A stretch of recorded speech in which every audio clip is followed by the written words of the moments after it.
La neige est la meilleure protection hivernale. Youpi!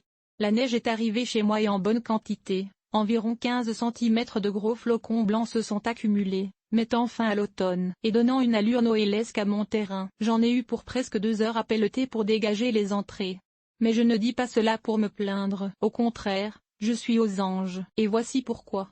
Si la neige est souvent vue comme le pire des ennemis par les jardiniers débutants, elle est la grande amie des jardiniers paresseux, du moins dans les régions nordiques. Elle crée une couche isolante contre le froid extrême de l'air en plein hiver et la couronne et les racines des plantes. L'épaisseur moyenne de la couche de neige est d'ailleurs l'un des facteurs principaux, avec la température minimale, qu'Agriculture Canada a utilisé pour élaborer ces célèbres zones de rusticité. Une bonne couche de neige agit sur le degré de protection de nos plantes au point où les jardiniers d'expérience savent très bien à quoi s'attendre au printemps. Quand il y a beaucoup de neige, la reprise sera excellente.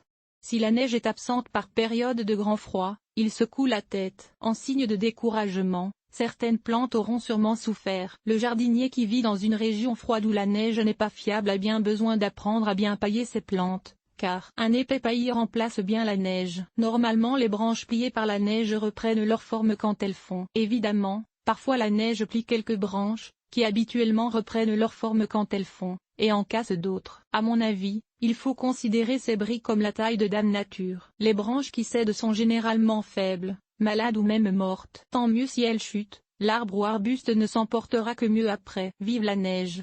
Vive l'hiver! Et vive les jardiniers qui apprennent à embrasser Dame Nature plutôt que de la combattre.